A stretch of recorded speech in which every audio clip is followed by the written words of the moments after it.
Hello? My name is Jessica, and this is the story of how love became a luxury I could no longer afford. David and I met at the University of Lagos during his strike. Not the romantic kind of meeting you see in Nollywood films, no. We met at a protest, both of us shouting ourselves hoarse about government neglect and unpaid lecturers. "You have a good voice," he'd yelled over the crowd, grinning at me with those dimples that would become my weakness. "You have good energy," I'd yelled back. That was 3 years ago. 3 years of loving a boy who wrote poetry on napkins, who shared his last 500 naira with me when neither of us had money for food, who promised me that once he graduated with his engineering degree, everything would be better. "We'll get married, Jessica," he would whisper to me in the small room he rented in Yaba. "I'll get a good job. We'll leave all this struggle behind." I believed him. God help me. I believed every word. We were both final year students when everything fell apart.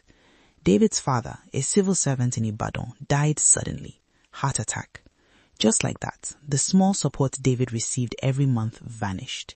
His mother had 5 other children to feed. There was nothing left for him. "I'll manage," he'd said, his jaw tight with the kind of pride that only poverty teaches you. "I'll apply for more scholarships. I'll do yahoo if I have to." "Don't even joke about that," I'd cut him off. David was too good for fraud, too honest, too pure. But I wasn't. I started working 3 jobs. I sold food in the morning at the campus gate, rice and stew in small takeaway packs. I worked as a waitress in the afternoons at a restaurant in Surrogate, and at night I transcribed audio for an online company, earning dollars that barely converted to enough naira to keep us alive.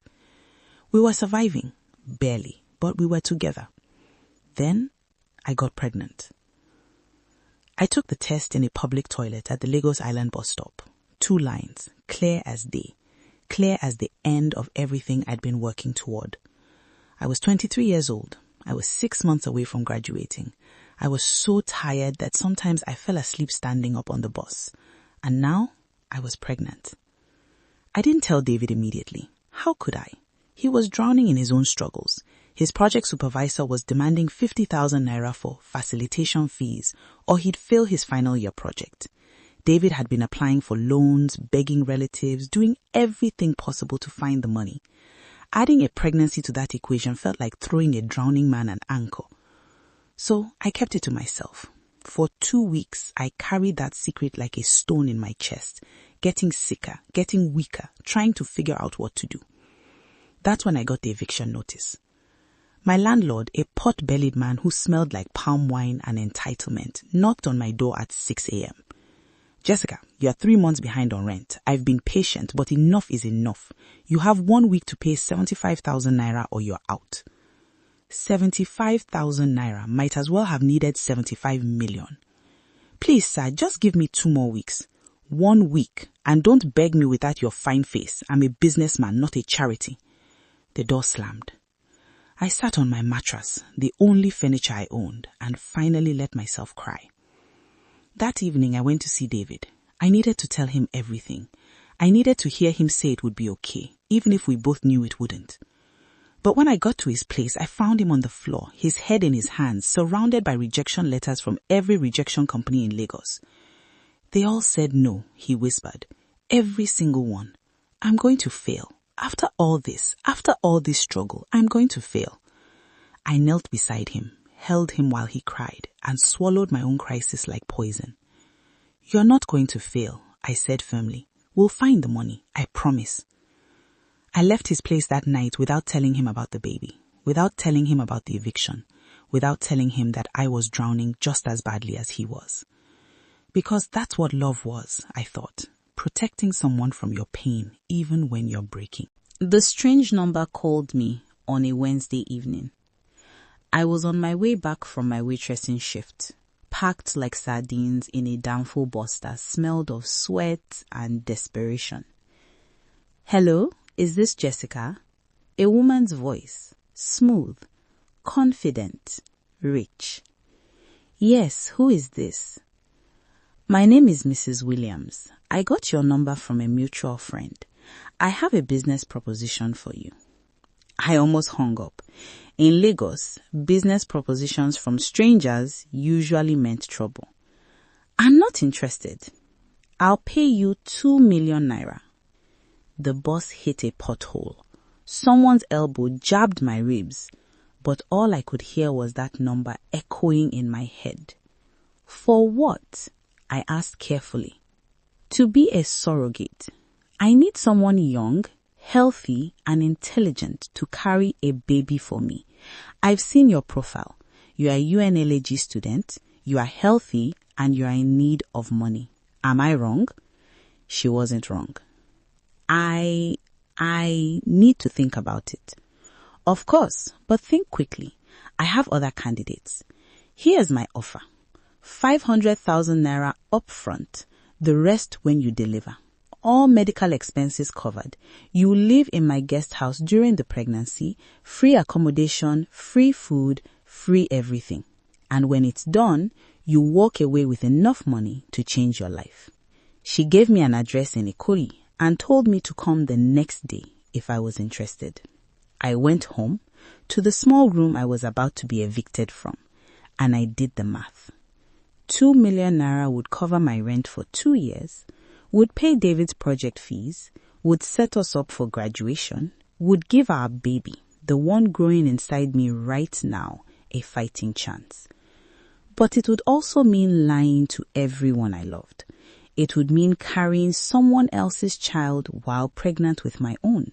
It would mean doing something that felt fundamentally wrong. I called David that night. Hey baby, he answered, trying to sound upbeat and failing. How was work? David, I started, then stopped. How do you tell someone you love that you're considering selling your womb for survival? What's wrong? I love you, I said instead. No matter what happens, I need you to know that I love you. I love you too, Jessica. Where is this coming from? Just promise me you'll finish school. Promise me you'll become the engineer you've always wanted to be. We'll both finish school together, I promise. But we both knew promises were luxuries we couldn't afford. Mrs. Williams's house in Ikoyi was the kind of place I'd only seen on Instagram. High gates, manicured lawns, a fountain in the driveway. She was beautiful in that expensive way. Perfectly styled hair, designer kaftan, the kind of calm that only money can buy. Jessica, thank you for coming. She gestured to a plush sofa. Please sit. Would you like champagne? Oh wait, you're pregnant, aren't you? I froze. How did you? She smiled, not unkindly. It's my business to know these things. Don't worry. It doesn't disqualify you. In fact, it proves you are fertile, which is exactly what I need. She explained everything. She and her husband had been trying for a baby for 8 years. Multiple IVF attempts, multiple miscarriages. The doctor said her uterus couldn't carry to term, but her eggs were fine. She said, I need someone to carry my baby. Simply. Someone discreet, someone desperate enough to keep quiet. You fit both criteria. And my own pregnancy, we'll handle it carefully. The doctors will monitor both pregnancies. It's risky, but possible. You will essentially be carrying twins. One yours, one mine. It sounded insane. It sounded dangerous. It sounded like the kind of thing that could go horribly wrong. But when she slid a contract across the table and showed me the clause that said 500,000 naira upfront deposited today, I felt my resistance crumbling. What about the father, my boyfriend? He'll notice. Tell him you got a scholarship. Tell him you got a job. Tell him whatever you need to tell him. But Jessica, if you sign this contract, you cannot tell anyone the truth. Not your boyfriend, not your mother, not your friends. This stays between us. I thought about David's face when he showed me those rejection letters. I thought about my landlord's ultimatum. I thought about the baby growing inside me who would be born into poverty if I didn't do something. I signed the contract. Mrs. Williams smiled and transferred 500,000 naira to my account right there. I watched my phone light up with the alert and I felt something inside me die. Welcome to the family, Jessica. You are saving my life. But I was destroying my own. I told David I got a living job as a caretaker for a rich family in Lekki. The pay was good. The accommodation was free. It would help both of us. Lekki? He looked confused. But that's so far. When will I see you? Weekends, I lied. I'll visit every weekend. This feels sudden. We need the money, David. You need that 50,000 naira for your project. I need to save for graduation. This is our chance. He hugged me tight. Okay, if this is what you think is best. But I'm going to miss you so much. I'll miss you too. I moved into Mrs. Williams's guest house the next day. It was bigger than any place I'd ever lived. A whole apartment just for me, with a king-sized bed, a flat-screen TV, and a refrigerator that was always fully stocked. You need to stay healthy, Mrs. Williams reminded me. Both babies need to be perfect. The pregnancy was hell. Not one baby, but two. My body was being torn apart from the inside. The doctors monitored me weekly. I was on strict bed rest most of the time. But I was eating 3 meals a day. I wasn't worrying about rent. And I had transferred money to David's account anonymously.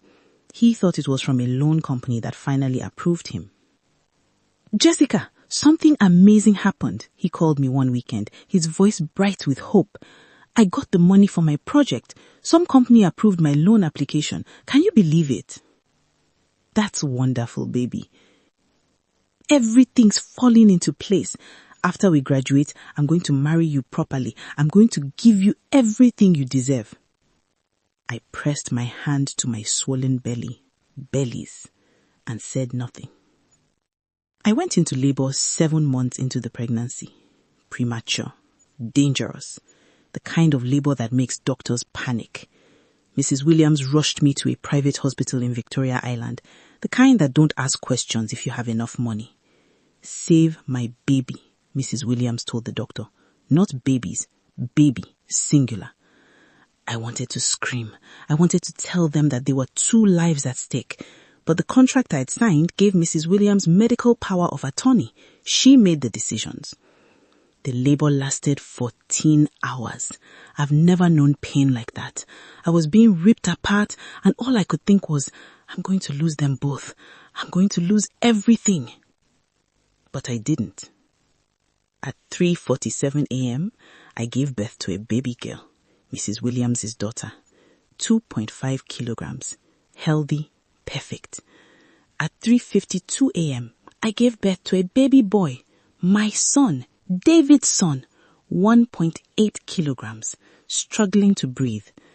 The doctors took him to the NICU immediately. Mrs. Williams took her daughter and left the delivery room without a second glance at me or my baby. I lay there, empty and broken, listening to my son's weak cries through the walls. A nurse came in later. Your baby needs to stay in NICU for at least a month, maybe more. The costs will be about 300,000 naira per week. I'd given Mrs. Williams a healthy baby, I'd fulfilled my contract, but my own son was dying, and I'd already spent most of the money on debts. I called David from the hospital bed. Baby, I've been trying to reach you. Where have you been? David, my voice cracked. I need to tell you something. I told him everything. The pregnancy, the surrogacy, the lies, the money, all of it. The line went silent for so long I thought he'd hung up. David, we have a son?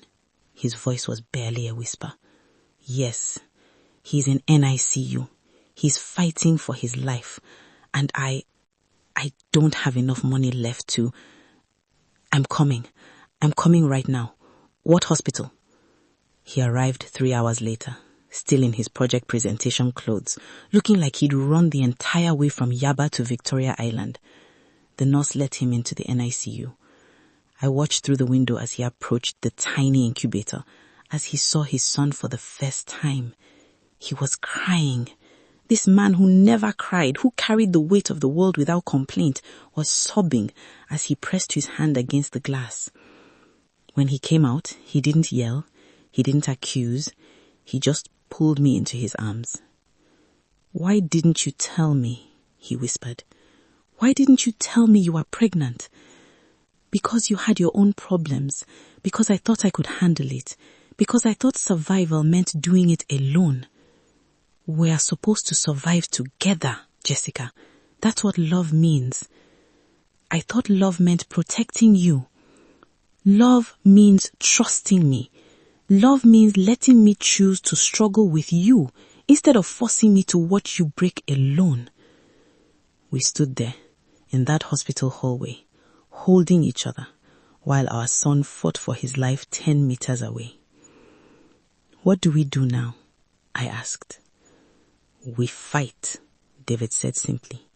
"We figure it out together." Our son, we named him Michael, spent 5 weeks in NICU.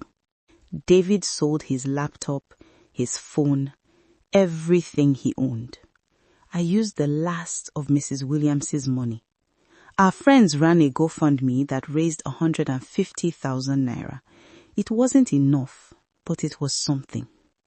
Mrs. Williams never called again. I was a transaction to her, a means to an end, and now that I delivered, I no longer existed in her world. David and I graduated, barely. I carried Michael across the stage in a sling because we couldn't afford childcare. People whispered, people judged, but we walked together, and that was what mattered. We didn't get the fairy tale ending I once imagined. David didn't get a high-paying engineering job immediately. I didn't go into the master's program I dreamed about. Instead, we moved into a one-room apartment in Mushin, cheaper than Yaba, louder, but ours. David works as a site engineer for 80,000 naira a month. I freelance as a content writer while taking care of Michael. We eat rice and beans more often than we'd like. We haven't been on a date in 8 months. We're exhausted all the time. But we're together. I loved him. I still love him. But survival changed everything. It taught me that love without trust is just beautiful suffering. That trying to protect someone by lying to them is just another form of betrayal. That poverty doesn't make you noble. It makes you desperate, and desperation makes you do things you never imagined you could do. I carried another woman's baby because I thought it was the only way to save the man I loved. But in trying to save him, I almost lost myself, almost lost our son, almost lost everything that mattered. People ask me if I regret it, the surrogacy, the lies, the choices I made. I don't know how to answer that. Do I regret the money that paid David's project fees? No. Do I regret the lies that broke his trust? Yes. Do I regret carrying a child for a woman who treated me like an incubator? Every single day. Do I regret that my son survived when he might not have without that money? Never. Survival is complicated. It's not clean. It's not moral. It's not the kind of story they tell in churches or write in motivational books. It's a teenage girl taking a pregnancy test in a public toilet and realizing her dreams just died. It's a young man crying on the floor surrounded by rejection letters. It's two people who love each other making impossible choices because the system gave them no good options. If you're reading this and you're struggling, I need you to know, survivor will ask you to make choices that haunt you. But don't make those choices alone. Don't hide your pain from the people who love you. Don't think that suffering in silence makes you stronger. I thought I was protecting David by carrying my burden alone, but all I did was rob him of the chance to carry it with me. All I did was prove that I didn't trust his love enough to let it be tested. Love isn't about protection. It's about partnership. It's about showing someone your worst moments and trusting they'll stay. It's about being weak together instead of pretending to be strong alone. I loved him. Survival changed everything. But love, real love, tested love, love that survives the worst you can throw at it, that love is what changed me back. My name is Jessica. I'm 24 years old. I'm a mother, a wife, a writer, and a survivor. And if I could go back and do it all over again, I would make different choices. But I can't. So instead, I'm telling you this story. So maybe you won't have to make the same mistakes I did. So maybe you learn what it took me years to understand. Survival is important, but surviving together is what makes life worth living. If this story resonated with you, if you've ever made impossible choices because poverty left you no good options, if you've ever loved someone so much you destroyed yourself trying to save them, you're not alone. Drop a comment, share your story. Let's talk about what survival really costs and how we can build a world where young people don't have to choose between their dreams and their dignity. Subscribe for more real emotional stories. Hit the notification bell. And remember, your struggle doesn't define you. How you rise from it does. Peace.